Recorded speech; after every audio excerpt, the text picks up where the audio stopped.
شامة بين الورى فاقتفوا آثار جيل للمعالي سطرا إن أردتم أن تكونوا شامة بين الورى فاقتفوا آثار جيل للمعالي سطرا جيل زيد وحسين ومعاذ والبراء. Assalamualaikum warahmatullahi wabarakatuh. Mungkin kita bertanya-tanya tentang proyek penggalian Al-Aqsa yang dilakukan kaum Yahudi saat ini, yakni proyek pencarian arsip-arsip dan membangun kembali Haikal Sulaiman yang mereka klaim terkubur di bawah Al-Aqsa.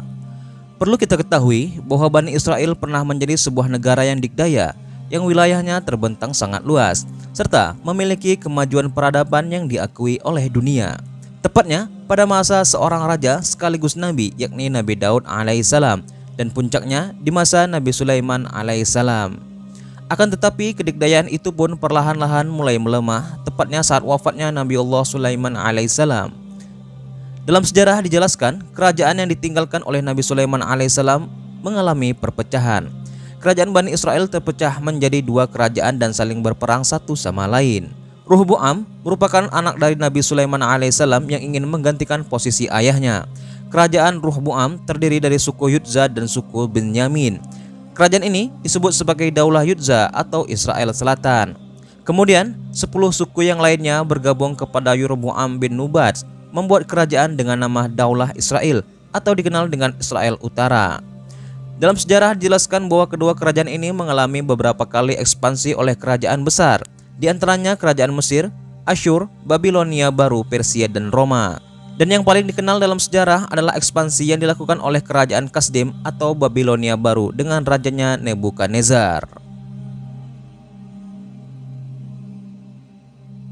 Dapatkah orang seperti ini memerintah kita?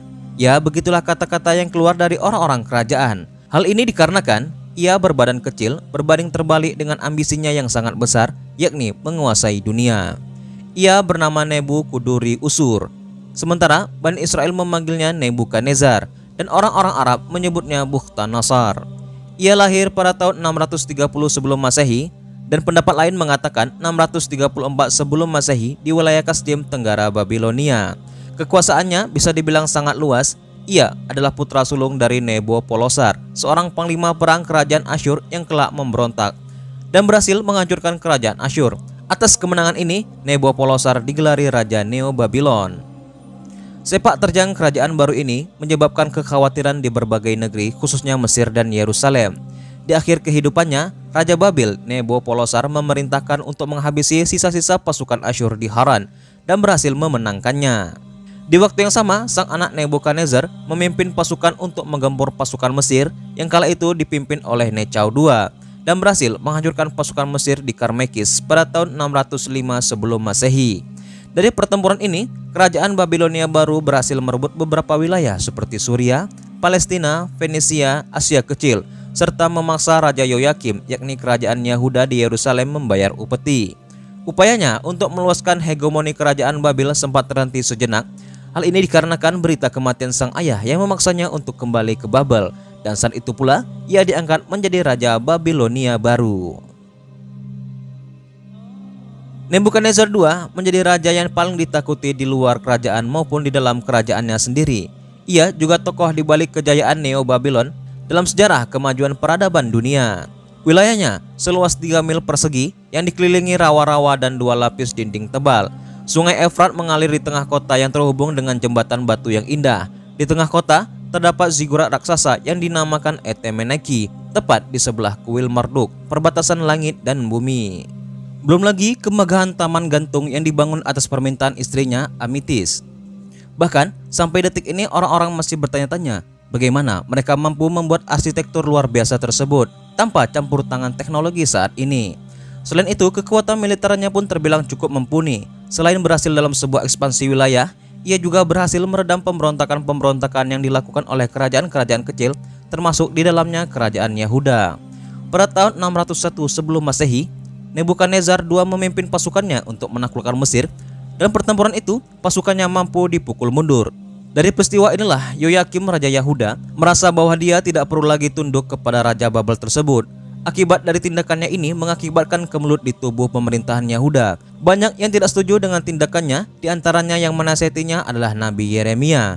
Pada tahun 598 sebelum Masehi, Raja Babel bergerak menaklukkan Arabia di Kedar dan Yerusalem dan berhasil menaklukkan Yerusalem pada tahun 597 sebelum Masehi. Setelah melakukan pengepungan beberapa minggu, Raja Babel menawan Yoyakin, anak dari Yoyakim yang meninggal sebelum tentara Babel sampai. Ia menawan keluarga serta ribuan orang termasuk di dalamnya para imam-imam Yahudi yang diantaranya adalah Nabi Daniel. Raja Babel juga membawa harta rampasan perang yang begitu banyak. Ia mengangkat Matania menjadi Raja Yerusalem dan mengganti namanya menjadi Zedekiah. Konflik antara Babel dan Mesir ternyata menjadikan Raja Zedekiah mencoba memanfaatkan situasi agar terlepas dari cengkraman Raja Nebukadnezar. Ia pun melakukan kerjasama dengan Mesir untuk memberontak. Akibatnya pada tahun 587 sebelum Masehi, Nebukadnezar II untuk ketiga kalinya menyerbu Yerusalem, sementara Mesir tidak datang untuk membantu. Pengepungan ini terjadi selama 1 tahun. Pada tahun 586 sebelum Masehi, Zaburadan, panglima Nebukadnezar II berhasil memasuki Yerusalem. Sementara itu, Zedekiah tidak berhasil melarikan diri. Ia beserta keluarganya menjadi santapan tangan-tangan besi. Kelakuan brutal pasukan Babel tidak hanya merugikan manusia, mereka juga membakar habis bait suci serta meratakan negeri itu dengan tanah. Banyak orang-orang Yahudi lari ke wilayah Moab, Amon, dan Edom. Namun lebih dari 800 orang tertangkap dan dibuang ke Babel. Kehancuran negeri Yerusalem ini pun telah dijelaskan dalam Al-Quran, sebagaimana Allah Subhanahu wa Ta'ala berfirman dalam surah Al-Isra ayat 7. Jika kamu berbuat baik, berarti kamu berbuat baik bagi dirimu sendiri. Dan jika kamu berbuat jahat, maka kejahatan itu bagi dirimu sendiri. Dan apabila datang saat hukuman bagi kejahatan yang kedua, kami datangkan orang-orang lain untuk menyeramkan muka-muka kamu, dan mereka masuk ke dalam masjid, sebagaimana musuh-musuhmu memasukinya pada kali pertama, dan untuk membinasakan sehabis-habisnya apa yang mereka kuasai. Pada tahun 572 sampai 571 sebelum Masehi, Nebukadnezar berhasil berkuasa penuh atas Babilonia, Asyur, Venesia, Israel, Filistin, Asia Kecil, serta Arab Utara. Dan dalam beberapa sumber sejarah mengatakan ia sempat menginjakkan kakinya di Mesir pada tahun 568 sebelum Masehi. Pada tahun 562 sebelum Masehi, Raja Neobabel ini meninggal dunia akibat serangan wabah nyamuk yang sebelum kematiannya membuat ia seperti orang gila. Kerajaan ini terus berjalan hingga pada masa Belsajar. Pada tahun 539 sebelum Masehi, kerajaan ini harus hancur oleh seorang Kores Agung, yaitu Raja Persia. Wallahu a'lam.